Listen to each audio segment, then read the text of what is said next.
Hello friends, स्वागत है आपका अपने YouTube channel learning with earning के प्लेटफॉर्म पर। साथियों, हमारी सी लैंग्वेज की आज ये 13 क्लास है, यानी कि 13वीं क्लास है और आज हम इसमें पढ़ने वाले हैं कंट्रोल स्टेटमेंट्स। तो पूरी डिटेल में मैं आपको बताने वाला हूं कंट्रोल स्टेटमेंट क्या होते हैं और ज्यादातर जो आज की क्लास होगी वो प्रैक्टिकली होगी, यानी कि हम उसमें प्रोग्राम ही करेंगे। तो वीडियो बहुत खास होने वाली है। काफी सारे पॉइंट्स मैं आपको ऐसे बताने वाला हूं कि जो आपने सी लैंग्वेज में कभी नहीं पढ़े होंगे। तो वीडियो को अंत तक देखते रहिएगा और यदि आपको वीडियो पसंद आती है, आपको लगता है आपने कुछ नया सीखा है, तो वीडियो को लाइक कर दीजिएगा और कमेंट करके मुझे बता दीजिएगा कि आपको वीडियो कैसी लगी है, क्योंकि आपकी तरफ से मेरे लिए मोटिवेशन यही होता है। तो चलिए साथियों, बिना किसी देरी के करते हैं आज की वीडियो को शुरू। साथियों, वीडियो शुरू करने से पहले मैं एक रिक्वेस्ट आपसे और करना चाहूंगा कि यदि आपने अभी तक चैनल को सब्सक्राइब नहीं किया है तो चैनल को सब्सक्राइब कर लीजिएगा और बेल आइकन को प्रेस कर लीजिएगा, क्योंकि मैं आपको पूरी प्रोग्रामिंग सिखाने वाला हूं। यानी कि अब सी, इसके बाद में C++, आपका डेटा स्ट्रक्चर और उसके बाद में जावा। तो आपको पूरी प्रोग्रामिंग में सिखाने वाला हूं। तो यदि आप भी सीखना चाहते हैं प्रोग्रामिंग, तो उसके लिए चैनल को सब्सक्राइब करके रख लीजिएगा। अब हम बात करने वाले हैं आज कंट्रोल स्टेटमेंट। तो ये क्या होते हैं? तो साथियों, कंट्रोल स्टेटमेंट हमारे कैटेगरी में इनको हमने डिवाइड किया है। काफी सारे होते हैं जो हमारे प्रोग्राम को कंट्रोल करते हैं। इसमें सबसे पहला आता है हमारा इफ एल्स। ये एक अपने आप में पूरा टॉपिक है, पूरा चैप्टर है जिसको हम पढ़ने वाले हैं, इफ एल्स। इसके बाद में आता है स्विच, इसके बाद में आता है लूप, इसके बाद में ब्रेक, कंटिन्यू और goto and type casting. तो साथियों, ये जो है हमारे, ये तो होते हैं कीवर्ड, गो, कंटिन्यू और ब्रेक और स्विच। तो ये तो छोटे टॉपिक हैं, लेकिन जो हमारे बड़े टॉपिक हैं वो है लूप, आपका इफ एल्स और टाइप कास्टिंग। तो यहां से काफी सारे क्वेश्चन पूछे जाते हैं। सारे ही टॉपिक बहुत मोस्ट इंपोर्टेंट हैं। तो ये जो टॉपिक है बहुत मोस्ट इंपोर्टेंट है। जो कंट्रोल स्टेटमेंट है हर प्रोग्रामिंग लैंग्वेज में यूज होते हैं, चाहे वो आपका जावा है, चाहे वो आपका C# है, चाहे वो आपका C++ है, तो सभी में ये आपके यूज होते हैं। तो इसलिए आज की वीडियो बहुत खास होने वाली है। हम पढ़ने वाले हैं सबसे पहले इफ एल्स स्टेटमेंट, यानी कि इफ एल्स को जो हम पढ़ने वाले हैं, जो कंट्रोल स्टेटमेंट है। तो वीडियो को अंत तक देखिएगा और अपना कमेंट भी मुझे जरूर बताइएगा। तो अब बात करते हैं जो इफ एल्स है वो आपका क्या है, किस लिए यूज करते हैं। साथियों, जो इफ एल्स है वो हमारा होता है किसी भी कंडीशन को चेक करने के लिए। यानी कि यदि हमें किसी चीज को चेक करना है कि ये सही है या नहीं है, तो उसके लिए हम क्या लगाते हैं, इफ स्टेटमेंट लगाते हैं। इफ स्टेटमेंट हमारी होती है इफ और एल्स। तो याद रखिएगा, हमेशा जो इफ होगा वो हमेशा चलेगा ट्रू केस के लिए, यानी कि जो इसकी बॉडी चलेगी वो चलेगी हमेशा ट्रू केस के लिए, और जो एल्स है वो हमेशा चलेगा फॉल्स के लिए। तो ये हमेशा चलेगा किसके लिए, जो हमारा एल्स है वो हमेशा चलेगी इसकी बॉडी फॉल्स केस के लिए। अब किस तरीके से, इसके बारे में बात करेंगे।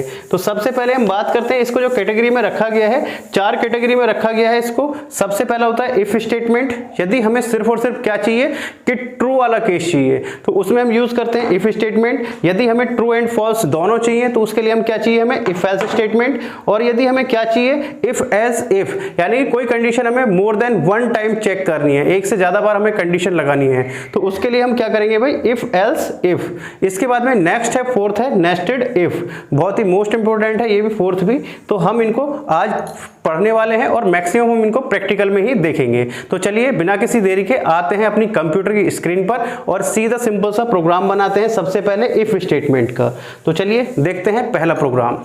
तो साथियों, हम आ गए अपनी कंप्यूटर की स्क्रीन पर। आप एक प्रोग्राम देख सकते हैं, मैंने एक छोटा सा प्रोग्राम लिखा है। सबसे पहला प्रोग्राम है इफ स्टेटमेंट के लिए, यानी कि यदि हमें सिर्फ और सिर्फ इफ स्टेटमेंट को हम यूज करते हैं, वो यूज करते हैं यदि हमें सिर्फ और सिर्फ ट्रू केस चाहिए, यानी कि यदि कंडीशन सही है तो हमारा स्टेटमेंट चले, और यदि हमारी कंडीशन ट्रू नहीं है तो हमारा कोई भी स्टेटमेंट आगे ना चले, यानी कि जिसमें हमें फॉल्स स्टेटमेंट की आवश्यकता नहीं है।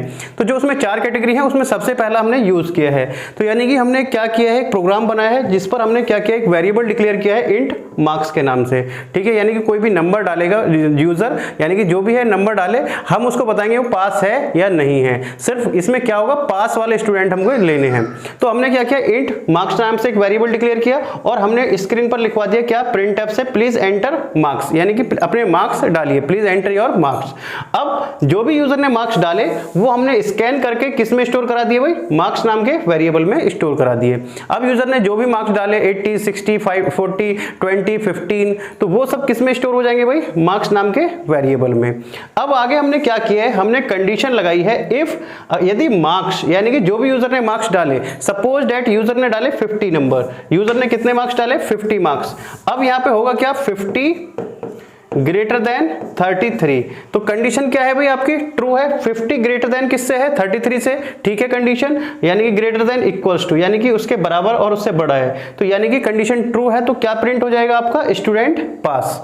क्लियर है। यदि यहां पर उसने मार्क्स डाले होते आपके 20, तो कंडीशन क्या हो गई भाई, फॉल्स, क्योंकि 20 जो है 33 के क्या है, ग्रेटर भी नहीं है और ना ही उसके बराबर है, तो कंडीशन फॉल्स है। तो स्टूडेंट यहां पर कुछ भी प्रिंट नहीं करेगा, क्योंकि हमने इस इफ का एल्स स्टेटमेंट नहीं लगाया हुआ। हमें सिर्फ क्या चाहिए, पास कैंडिडेट चाहिए, सिर्फ पास प्रिंट करे, तो वहां पर हम यूज करते हैं सिर्फ और सिर्फ इफ स्टेटमेंट। आप इस प्रोग्राम को एग्जीक्यूट करके देखिएगा तो आपका आउटपुट क्या आएगा, यदि मार्क्स 33 या 33 से ज्यादा होंगे तो स्टूडेंट पास दिखाएगा, अदरवाइज आपका क्या होगा भाई, आपका कुछ भी आउटपुट नहीं आएगा। जैसे मैंने अभी मांगे उसने प्लीज एंटर द मार्क्स, तो मैंने डाल दिए कितने, 67, तो अब हम एंटर मारेंगे तो आ जाएगा क्या, स्टूडेंट पास। तो आपका क्या आ गया भाई, स्टूडेंट पास। अब यदि हम इसमें मार्क्स डालते हैं, मैंने इसको प्रोग्राम को यहाँ पर रन कराया और रन कराने पर मैंने मार्क्स डाल दिए यहाँ पर 12, कुछ भी आप डाल दीजिए जो 33 से कम हो, तो अब उसके बाद में आपको कोई भी आउटपुट स्क्रीन पर नहीं आएगा, सिर्फ न्यू लाइन पर कर्सर आ गया, आपको कोई भी आउटपुट नहीं आया यदि कंडीशन फॉल्स भी होती है। तो यानी कि आप समझ गए होंगे। तो ये होता है हमारा इफ स्टेटमेंट, यदि हमें सिर्फ और सिर्फ क्या चाहिए, ट्रू स्टेटमेंट चाहिए। तो साथियों मैं आपको थ्योरेटिकल ज्यादा टाइम इसमें नहीं ले रहा हूं, क्योंकि हम इसमें स्टेटमेंट लिखते हुए, स्टेटमेंट क्या होता है, इफ, इसके बाद में क्या होता है यहाँ पर कंडीशन होती है, कंडीशन स्टेटमेंट, फिर इसके बाद में इसकी बॉडी, फिर यहाँ पर क्या होता है भाई आपका स्टेटमेंट। तो ये हो गया इसका सिंटैक्स, तो इनको सभी नॉर्मली जानते हैं, तो इसकी इतनी आवश्यकता नहीं है। अब नेक्स्ट आते हैं भाई हम यहाँ पर इफ एल्स पे। यदि हमें क्या करना है, इफ एल्स चाहिए, तो इफ एल्स यानी कि ट्रू एंड फॉल्स दोनों चाहिए। यदि स्टूडेंट पास हो तो भी दिखा दे और यदि स्टूडेंट फेल हो तो भी दिखा दे, यानी कि इफ क्या है, ट्रू होगी कंडीशन तो ये चलेगा। अब यदि ये कंडीशन ट्रू नहीं होगी तो हम यहाँ पर क्या लगा देंगे, एल्स लगा देंगे। यहाँ पर इफ के बाद में क्या जोड़ देंगे, एल्स, एल्स, और हम यहाँ पर इसकी बॉडी लगाई और यहाँ पर हमने लिख दिया प्रिंट एफ, और यहाँ पर लिख दिया भाई हमने स्टूडेंट फेल। क्लियर है। यहां पर हमने लिख दिया स्टूडेंट फेल। तो जब हम अब इस प्रोग्राम को रन कराएंगे तो होगा क्या, यदि मार्क्स 33 या 33 से ज्यादा होंगे तो इस स्टेटमेंट को प्रिंट करेगा, यानी कि ट्रू होगी कंडीशन तो इसको प्रिंट करेगा। यदि ये कंडीशन ट्रू होती है तो इफ वाले स्टेटमेंट को प्रिंट करेगा, और यदि ये कंडीशन फॉल्स होती है तो इस स्टेटमेंट को प्रिंट करेगा, एल्स केस के स्टेटमेंट को। क्लियर है। तो हम इसको रन कर देते हैं, रन करके देखते हैं। हमने प्रोग्राम को करा रन, प्रोग्राम हमारा रन हो गया है। अब हम यहाँ पर कोई भी वैल्यू डालते हैं, जैसे मैंने डाला यहाँ पर 23। अब 23 33 से कम है तो क्या आ जाएगा, स्टूडेंट फेल। तो क्या आ गया भाई आपका, स्टूडेंट फेल। तो आप देख सकते हैं, क्लियर हो गया होगा आपको, यानी कि 33 से आप मार्क्स ज्यादा डाल के देखेंगे तो आपका क्या हो जाएगा भाई, स्टूडेंट पास। यानी कि मैंने आपके डाल दिया 78, तो आपका क्या हो गया, स्टूडेंट पास। तो आई होप आपको ये कंसेप्ट क्लियर हो गया होगा। अब एक मैं आपको ऐसी चीज बताने जा रहा हूं जिसमें बहुत ज्यादा बच्चों को कंफ्यूजन होता है, बहुत ध्यान से समझिएगा। यही चीज लूप में फॉलो होती है, यही यहां पर इफ स्टेटमेंट में फॉलो होती है। क्या कि यदि मैं यहां से ब्रैकेट हटा दूं, देखिए ये जो आपके कर्ली ब्रैकेट लगे हुए हैं ये मैंने यहां से हटा दिए, तो क्या प्रोग्राम चलेगा या नहीं चलेगा, अब प्रोग्राम चलेगा या नहीं चलेगा। तो मैक्सिमम स्टूडेंट क्या कर देते हैं, नहीं चलेगा। बहुत सारे क्वेश्चन भी इंटरव्यू में भी पूछा जाता है, आपका ये जो है एग्जाम में भी आता है कि स्टेटमेंट सही है या गलत है। तो अब क्या प्रोग्राम चलेगा या नहीं चलेगा, एरर आएगी। प्रोग्राम चलेगा, बिल्कुल चलेगा, 100% चलेगा और बिल्कुल सही चलेगा। जो हमारा आउटपुट अभी तक आ रहा था वही आउटपुट आएगा। आप प्रोग्राम रन कर आके देखिए, प्रोग्राम रन हो गया आपका, और जो भी आपको कराना है, जैसे मैंने आपको इसकी वैल्यू 45 डाल दी तो आपका स्टूडेंट पास। क्लियर है। अब फर्क क्या पड़ेगा वो देखिएगा। देखिए बॉडी का जो फर्क पड़ता है, बॉडी का फर्क ये पड़ता है, यदि आपकी एक ही लाइन है, यानी कि स्टेटमेंट के बाद एक ही लाइन लिखी हुई है, जैसे ये लिखी हुई है, ये लाइन लिखी हुई है, तो सिर्फ और सिर्फ कोई दिक्कत नहीं है, उसमें जो आपका प्रोग्राम एग्जीक्यूट हो जाएगा। यदि आपकी मोर देन वन लाइन लिखी हुई होती, यानी कि इस स्टेटमेंट में आपकी मोर देन वन लाइन लिखी हुई होती, जैसे मैंने यहाँ पर स्टूडेंट पास और यहाँ पर लिखा हुआ था प्रिंट एफ, मैंने यहाँ पे लिखा हुआ है इसके बाद में प्रिंट एफ के बाद में कांग्रेच, या मैंने लिखा हुआ थैंक्स, कुछ भी आप लिख सकते हैं, जो भी हमने लिखा। अब ये 2 लाइन है भाई, यहाँ पर 2 लाइन हो गई। यहाँ पर प्रिंट एफ स्टूडेंट की जो पास हो गया और उसके बाद में यहाँ पर क्या आ गया, थैंक्स। तो यानी कि 2 लाइन हो गई। तो अब क्या प्रोग्राम चलेगा, बिल्कुल नहीं चलेगा, एरर आएगी। ये क्या आएगी, एरर दिखाएगा मिसप्लेस्ड एल्स, यानी कि इस एल्स को मिसप्लेस्ड एल्स, यानी कि एल्स कभी भी अकेला नहीं आ सकता। एल्स किसके साथ में आएगा, इफ के साथ में आएगा। अब यहाँ पर मिसप्लेस इसलिए दिखाएगा क्योंकि क्या है, इसके इफ के साथ में 2 लाइन ऐड हो चुकी हैं। अब यहाँ पर इफ के साथ में क्या हो चुकी है, 2 लाइन ऐड हो चुकी है। एरर आ गई है आपकी, और एरर क्या आएगी आपकी, आप जब मैं इसको प्रेस करूंगा मिसप्लेस्ड एल्स दिखेगा। देखिए यहाँ पर क्या आ रहा है, मिसप्लेस्ड एल्स। क्लियर है? तो आई होप आपको ये कंसेप्ट क्लियर हुआ होगा थोड़ा थोड़ा, और अब आपको क्लियर हो जाएगा यदि आपको ये स्टेटमेंट चलाना है। देखिए यहाँ पर डिफरेंस देखिएगा। अब मैं क्या कर देता हूं, मैंने कर दिया यहाँ पर इसकी बॉडी स्टार्ट और यहाँ पर इसकी बॉडी क्लोज। अब सिर्फ और सिर्फ मैंने बॉडी लगाई है, बॉडी ऐड करी है, और कोई चेंज नहीं किया है भाई। यहां से यही तो बॉडी हटाई थी मैंने, अब फिर दोबारा से लगा दी। इसके अंदर मैंने 2 लाइन हो गई, पहले 1 थी अब 2 लाइन हो गई। जब 1 लाइन थी तो प्रोग्राम चल गया था, जब 2 लाइन आई जैसे ही तो वो क्या हो गई, एरर आ गई। अब मैंने फिर से बॉडी लगा दी है, 2 लाइन ही लिखी रहने दी है। अब प्रोग्राम चलेगा या नहीं चलेगा, बिल्कुल चलेगा। प्रोग्राम आपका बिल्कुल रन करेगा। आप इसको रन कराइए, रन हो गया आपका प्रोग्राम। अब यहां पर हमने कोई भी वैल्यू डाली, आपका आउटपुट आ गया है। तो है क्या, इसको आप समझिएगा। सभी जगह बिल्कुल सेम कंसेप्ट है। यदि आपका क्या, यदि आपको एक ही लाइन लिखनी है, यानी कि आपकी स्टेटमेंट के बाद में एक ही लाइन है, तो क्या होगा, आपको ब्रैकेट लगाने की आवश्यकता नहीं है, यानी कि ये आपको यूज करने की आवश्यकता नहीं है। यदि आपके मोर देन 1 है, एक से ज्यादा है, एक से ज्यादा आपको लाइन लिखनी है उस स्टेटमेंट में, तो आपको क्या करना पड़ेगा, आपको बॉडी लगानी पड़ेगी। आई होप आपको ये कंसेप्ट क्लियर हो गया होगा। अब एक क्वेश्चन मैं आप से यहां पर और पूछूंगा कि वो एरर आएगी या चलेगा, वो आपको मुझे कमेंट करके बताना है। यदि मैं इस लाइन को यहां से हटा के यहां से हटा देता हूं, देखते हैं कितने बच्चे बिल्कुल सही बताएंगे। और मैं यहां से इसकी बॉडी हटा के, और ये भी मैं बॉडी हटा देता हूं, एल्स की बॉडी, और मैंने यहां पर लिख दिया प्रिंट एफ। और जितने भी बच्चे क्लास ले रहे हैं मुझे कमेंट करके बताइएगा कि आउटपुट क्या आएगा, प्रोग्राम चलेगा या नहीं चलेगा। और मैं इस प्रोग्राम में चलेगा तो मैं आपको इसमें इनपुट जो डालूंगा, मैं डालूंगा 20, तो 20 में डालूंगा तो आपका आउटपुट क्या आएगा ये भी आपको बताना है। यदि नहीं चलेगा, एरर आएगी, तो क्या एरर आएगी, विदाउट प्रोग्राम रन करे हुए बताना है। आपको टाइप करके प्रोग्राम रन करने के बाद में नहीं, क्योंकि यदि आपको कंसेप्ट समझ में आ गया है तो आपको तब बताना है कि प्रोग्राम आपका चलेगा या नहीं चलेगा। नहीं चलेगा तो क्यों नहीं चलेगा। चलिए आगे बढ़ते हैं। नेक्स्ट आपको इफ एल्स स्टेटमेंट समझ में आ गया होगा। नेक्स्ट बात करते हैं हम इफ एल्स इफ। जो नेक्स्ट है इफ एल्स इफ। यदि आपको इफ एल्स इफ कहां पर यूज करना है, तो इफ एल्स इफ हम वहां पर यूज करते हैं। याद रखिएगा जो हमेशा कंडीशन लगती है वो लगती है आपकी इफ के साथ में। यहां पर किसके साथ में, इफ के साथ में। एल्स के साथ में हम कभी भी यहां पर कोई कंडीशन नहीं दे सकते, कभी भी यहां पर कोई कंडीशनल स्टेटमेंट नहीं आ सकता, गलत हो जाएगा। यदि आपको फिर दोबारा से कोई कंडीशन लगानी है तो उसके लिए आपको क्या जोड़ना पड़ेगा, इफ। फिर से क्या लगाना पड़ेगा, इफ स्टेटमेंट लगाना पड़ेगा। यानी कि यदि आपको मोर देन 1 टाइम आपको क्या करनी है, कंडीशन चेक करनी है, तो उसके लिए आप क्या करेंगे, इफ एल्स स्टेटमेंट यूज करेंगे। चलिए देखते हैं एक प्रोग्राम आपका इफ एल्स इफ का। तो ये हमने एक छोटा सा प्रोग्राम बनाया है इफ एल्स इफ का। देखते हैं, इसको मैं एक्सप्लेन करता हूं आपको। इफ एल्स इफ यानी कि यदि हमें condition more than 1 time check करनी हो, तो इसको मैं एक्सप्लेन करता हूं। बहुत ध्यान से समझिएगा। प्रोग्राम थोड़ा सा लंबा आपको लग रहा होगा, कुछ भी नहीं है, बहुत सिंपल सा है यदि आप समझेंगे। यहां पर मैंने 3 वेरिएबल डिक्लेयर किए हैं, ए बी सी। यानी कि मुझे करना क्या है, जो प्रोग्राम बनाया है ये बनाया है 3 नंबर में कंपेरिजन कराना है। यानी कि यूजर से 3 नंबर इनपुट लेने हैं कि वो यूजर वैल्यू डालेगा कोई भी 20, 50, 60, उसमें हम फाइंड आउट करके बताएंगे कौन सी वैल्यू बड़ी है, ग्रेटर कौन सी वैल्यू है। तो अब हमने उसके लिए हमने क्या करा, 3 वेरिएबल डिक्लेयर किए, ए बी और सी। इसके बाद में हमने इनको क्या करा, प्रिंट है प्लीज एंटर द 3 वैल्यू। यानी कि 3 वैल्यू डालिए, 3 नंबर डालिए, कोई भी आप यूजर इनपुट डालेगा।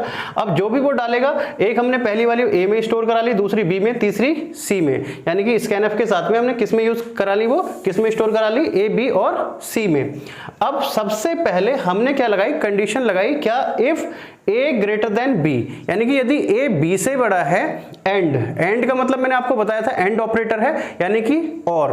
यानी कि ये कंडीशन ट्रू होनी चाहिए और ये कंडीशन भी ट्रू होनी चाहिए, यानी कि a greater than b, a b से भी बड़ा होना चाहिए और a ग्रेटर देन c, यानी कि a c से भी बड़ा होना चाहिए। यदि a b से भी बड़ा है और c से भी बड़ा है तो क्या होगा भाई, a बड़ा होगा तीनों में, तो बिल्कुल अब हम उसको क्या प्रिंट कर देंगे स्टेटमेंट में, print F the value of a is greater, यानी कि a की वैल्यू b से भी बड़ी है और c से भी बड़ी है, क्योंकि एंड का मतलब क्या है, ये जब ही चलेगा स्टेटमेंट जब ये कंडीशन भी ट्रू होगी और ये कंडीशन भी ट्रू होगी। तो यानी कि दोनों कंडीशन ट्रू है, a b से भी बड़ा है c से भी बड़ा है, तो ये स्टेटमेंट एग्जीक्यूट आपका हो जाएगा, क्या, the value of a is greater. यदि ऐसा नहीं है, इनमें से कोई भी एक कंडीशन फॉल्स होती है या दोनों कंडीशन फॉल्स होती हैं, तो किस पे आएगा भाई, इस इफ का, इस वाले इफ का एल्स केस, इस इफ का एल्स केस। अब हमें फिर से कंडीशन लगानी है कि b बड़ा है या c बड़ा है, तो उसके लिए हमें क्या करना पड़ेगा, फिर से हम कंडीशन लगानी पड़ेगी। तो कंडीशन के लिए मैंने आपको बताया था हमेशा किसके साथ में कंडीशन लगती है, इफ के साथ में लगती है। तो एल्स के बाद में फिर हमें यदि कंडीशन लगानी है तो इफ लगाना पड़ेगा, यानी कि एल्स इफ। अब हमें कंडीशन फिर से हमने लगाई कि b ग्रेटर देन a, यदि b a से बड़ा है and b greater than c, यानी कि b c से भी बड़ा है, तो कौन बड़ा होगा भाई, the value of b is greater, यानी किसकी वैल्यू बड़ी होगी भाई, फिर b की वैल्यू बड़ी होगी। क्लियर है आपका, सीधा सा कंसेप्ट है। अब इस इफ के बाद में ये जो इफ है, इस वाले इफ का, इस इफ का एल्स केस, इस इफ का एल्स केस। अब हमें फिर से हमें एक कंडीशन लगानी है कि यदि यूजर ने तीनों वैल्यू बराबर डाल दी तो उस केस में क्या होगा, वो क्या प्रिंट करेगा। तो हमने एक कंडीशन और लगा दी, यहां पर क्या लगा दी, एल्स के बाद में इफ, क्या a इक्वल इक्वल b के, यानी यदि a b के बराबर है, a इक्वल इक्वल b, यानी कि कंपैरिजन कर रहा है कि दोनों वैल्यू यदि a की वैल्यू और b की वैल्यू बराबर हैं, and b equal equal c, और b की वैल्यू किसके बराबर है, c के बराबर है, यानी कि b की वैल्यू a के बराबर, a की वैल्यू b के बराबर और b की वैल्यू c के बराबर, यानी कि तीनों की वैल्यू बराबर हैं। तो यानी कि क्या होंगे फिर भाई, वैल्यू क्या हो जाएंगी, इक्वल दिखाएगा, क्या दिखाएगा, द वैल्यू इज इक्वल। अब इसके बाद में ना a बड़ा है ना b बड़ा है, ना जो आपका ना a बड़ा है ना b बड़ा है, और ना ही तीनों वैल्यू इक्वल है। तो फिर आपका जो इस इफ का, ये जो हमारा इफ है, इस इफ का एल्स केस, क्या, इस इफ का एल्स केस क्या हमने लगा दिया भाई, जो आपका ना a बड़ा है ना b बड़ा है, फिर एल्स केस में the value of c is greater. तो फिर किसकी वैल्यू c ग्रेटर होगी भाई, c की होगी, ना a बड़ा है ना b बड़ा है और ना ही तीनों वैल्यू इक्वल हैं, तो फिर कौन बड़ा होगा भाई, c बड़ा होगा। तो ये हमने यूज किया है इफ एल्स इफ, यानी कि मोर देन वन टाइम यदि हमें कंडीशन लगानी है तो हम क्या यूज कर लेंगे, इफ एल्स इफ यूज कर लेंगे। आप देखिएगा हमने इसको प्रोग्राम को, हमारा ये क्लोज हो गया। बहुत सिंपल सा प्रोग्राम है, कोई बड़ा आपको लग रहा है लेकिन बहुत सिंपल है। आई होप आपको समझ में आ गया होगा। और अब हम इसको कराते हैं रन। हमारा प्रोग्राम रन हो चुका है। हम कोई भी यहाँ पर आउटपुट इनपुट डालेंगे। हमने इनपुट दिया 67, दूसरी वैल्यू 87 और हमने फिर 89। तो क्या आ गया भाई, the value of c is greater. तो आपकी किसकी वैल्यू ग्रेटर आ गई, c की वैल्यू ग्रेटर आ गई। जो भी आप डालेंगे, जो भी इसमें आप नंबर डालना चाहते हैं, मैंने इसमें नंबर डाल दिया। हमने फिर से इसको रन कराया, हमने तीनों वैल्यू इक्वल डाल दी, 56 एंटर 56 और फिर एंटर डाला 56। तो क्या आ गया भाई, सेम वैल्यू। क्या है भाई, ये सेम वैल्यू डाल दी हमने, जो भी हमने उसमें लिखा हुआ होगा वही प्रिंट हो जाएगा। तो आई होप आप इस प्रोग्राम को समझ गए होंगे। इफ एल्स इफ को आप समझ गए होंगे। कोई ज्यादा टफ नहीं है, बहुत ही आसान सा कंसेप्ट है। अब हम इसको आगे काफी सारे प्रोग्राम में यूज करेंगे। बहुत सारे प्रोग्राम हम आगे बनाने वाले हैं। चलिए आगे बढ़ते हैं। नेक्स्ट हम यूज बताने वाले हैं, जो हमारा नेक्स्ट है, फोर्थ है nested if else. Nested if else क्या होता है, नेस्टेड इफ एल्स हम कहां पर यूज करते हैं, हम नेस्टेड इफ एल्स वहां पर यूज करते हैं जहां पर हमने किसी एक कंडीशन को पहले चेक कर लिया और उसके बाद में फिर से हमें उसे चेक करना हो, दोबारा चेक करना हो, तो वहां पर हम यूज करते हैं नेस्टेड इफ एल्स। किस तरीके से, चलिए देखते हैं। एक प्रोग्राम बनाते हैं, प्रोग्राम के थ्रू हम उसको भी देखते हैं। अब हमने एक प्रोग्राम बनाया है किसका, नेस्टेड इफ एल्स का। अब नेस्टेड इफ एल्स का जो प्रोग्राम है ये क्या है, ये है हमने एक स्टूडेंट की मार्कशीट बनाई है। यानी कि जैसे ही हम मार्क्स डालेंगे, जैसे हमने यूजर उसके मार्क्स डाले स्टूडेंट के कुछ भी, कि उसके कितने परसेंट है, जैसे हमने डाले 60, 70, 80, 90, तो वो अपने आप बताएगा कि वो कौन से ग्रेड के साथ में पास है। यानी कि उसको कौन सा ग्रेड मिला है, ए ग्रेड मिला है, बी ग्रेड मिला है, सी ग्रेड मिला है, वो हमने इसमें यहाँ पर कंडीशन दी है। तो चलिए देखते हैं क्या है प्रोग्राम। बहुत ही सिंपल सा है। एक हमने वेरिएबल डिक्लेयर डिक्लेयर किया है किस नाम से भाई, इंट मार्क्स के नाम से। अब उसके बाद में हमने लिख दिया प्लीज एंटर द मार्क्स, यानी कि जो उसके मार्क्स हैं वो आप डालिए, यानी कि उसके कितने % नंबर आए हैं। इसके बाद में हमने स्कैन करा लिए, वो किस में स्टोर करा लिए, एक मार्क्स नाम के वेरिएबल में स्टोर करा लिए, यानी कि जो भी यूजर ने नंबर डाले, मार्क्स डाले, वो हमने किस में स्कैन करा लिए, हमने मार्क्स नाम के वेरिएबल में स्टोर करा लिए। उसके बाद में हमने कंडीशन लगाई इफ मार्क्स अगर ग्रेटर देन है 33 के, यानी कि हम सबसे पहले यही चेक कर लेते हैं कि स्टूडेंट पास भी है या नहीं, यानी कि 33 के मार्क्स इक्वल हैं या उससे अधिक हैं, तो हम उसकी कंडीशन को चलाएंगे, अदरवाइज हम क्या कर देंगे, उसको फेल कर देंगे। तो यदि हमने क्या किया है, इफ मार्क्स ग्रेटर देन किसके हैं भाई, 33 के हैं, ग्रेटर देन इक्वल्स टू, तो हम कंडीशन को चेक करेंगे, यानी कि हम आगे बढ़ेंगे। यदि मार्क्स ज्यादा होंगे तो क्या जाएगा भाई, इसकी बॉडी के अंदर जाएगा, यानी कि जो इफ की बॉडी लगी हुई है। अब बॉडी लगी हुई है तो क्या जाएगा भाई, इफ मार्क्स ग्रेटर इक्वल 80, यानी कि यदि मार्क्स क्या है, ग्रेटर इक्वल, यानी कि 80 से अधिक है या 80 के बराबर है, तो हम क्या लिख देंगे भाई, किस में आ जाएगा, वो किसके साथ पास होगा, print F student pass with grade A, यानी कि किसके साथ पास है, वो ग्रेड ए के साथ पास है। यदि उसके मार्क्स 80 से कम है, कंडीशन ये फॉल्स हो जाती है, यानी कि 80 से ना उसके 80 के बराबर है ना 80 से अधिक है, तो इसके बाद में फिर हम दूसरी कंडीशन चेक करते हैं कि एल्स इफ, फिर दोबारा से हमने कंडीशन लगाई वही same, marks greater than equals to 60, यदि उसके मार्क्स 60 या 80 के बीच में है तो क्या होगा भाई, क्या हो जाएगा, student pass with grade B. यहां पर जो आप कंडीशन देना चाहें वो दे सकते हैं। अब इसके बाद में आपका नेक्स्ट है इस इफ का ये एल्स केस। अब इस इफ का एल्स केस फिर से हमने कंडीशन लगाई, यदि मार्क्स उसके क्या हैं, मार्क्स ग्रेटर इक्वल कितने के हैं, 50 के, तो क्या हो जाएगा, student pass with grade C, यानी कि स्टूडेंट किसके साथ में पास है, ग्रेड सी के साथ पास है।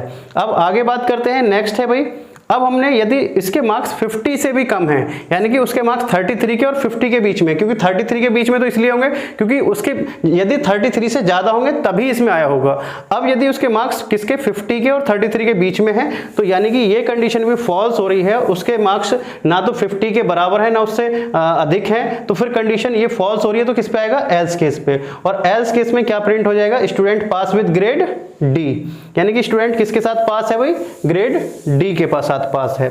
अब इसके साथ में ये बॉडी क्लोज, इसके साथ में ये वाली बॉडी क्लोज, और ये जो बॉडी क्लोज है ये सब सारा है इसके ऊपर, जो यानी कि जो सबसे बाहर है, ये वाला जो आपका स्टार्ट हुआ था, ये पूरी बॉडी, यानी कि ये सारा स्टेटमेंट इसके अंदर है, इस वाली बॉडी के अंदर है पूरा स्टेटमेंट। तो आई होप आप समझ गए होंगे। अब यहां पर हमने एल्स केस लगा दिया, यहां पर एल्स केस इस वाली बॉडी के, यानी कि पूरे के बाहर, यदि मार्क्स उसके क्या होते, 33 से कम होते, यानी कि इसके मार्क्स यहां पर 33 से भी कम होते, तो हमने यहां पर लिख दिया क्या, बाहर वाली बॉडी में एल्स क्या, स्टूडेंट फेल, यानी कि क्या कर दिया, स्टूडेंट फेल, यदि उसके मार्क्स 33 से भी कम है। तो ये बहुत सिंपल सा प्रोग्राम है, आई होप आपको समझ में आ गया होगा। तो नेस्टेड इफ एल्स का मतलब होता है सीधा सिंपल सा, यदि इफ के अंदर इफ लगा हुआ है तो उसको हम बोलते हैं नेस्टेड इफ एल्स। नेस्टेड का मतलब होता है same thing in same inside. अभी हम नेस्टेड फॉर लूप भी पढ़ेंगे, नेस्टेड पॉइंटर भी पढ़ेंगे, नेस्टेड एरे भी पढ़ेंगे। तो नेस्टेड यानी कि यदि इफ के अंदर इफ है तो वो क्या है, नेस्टेड इफ एल्स हमने बोला है। तो अब हम प्रोग्राम को रन करा देते हैं। आप देखिएगा,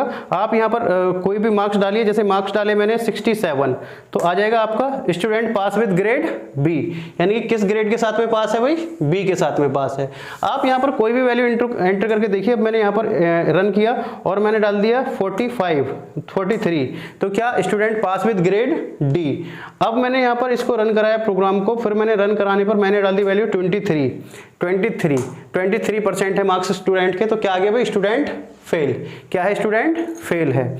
अब इसके आगे हम इसको प्रोग्राम को फिर से रन कराते हैं। मैंने इसको रन कराया प्रोग्राम को, और मैंने रन कराने पर मैंने वैल्यू डाली 98, तो क्या आ गया भाई, student pass with grade A. तो आई होप आप प्रोग्राम समझ गए होंगे। आपको प्रोग्राम समझ में आया है या नहीं आया, कोडिंग समझ में आई है या नहीं आई, मुझे कमेंट करके जरूर बताइएगा। यदि नहीं आई है तो फिर मैं और कोई टेक्निक अपनाऊंगा और थोड़ा सा आपको डीपली समझाने की कोशिश करूंगा। तो आप मुझे कमेंट करके बताइएगा कि आपको प्रोग्रामिंग समझ में आ रही है या नहीं आ रही है। तो साथियों, आज मैं आपको इफ एल्स पूरा क्लियर कर चुका हूं। यदि अभी भी आपका इसमें कुछ डाउट रह गया है, कोई क्वेश्चन रह गया है, तो आप मेरे से कमेंट बॉक्स में पूछ सकते हैं, मैं उसका आंसर देने की आपको पूरी कोशिश करूंगा। तो चलिए मिलते हैं आपसे नेक्स्ट वीडियो में, तब तक के लिए जय हिंद, जय भारत।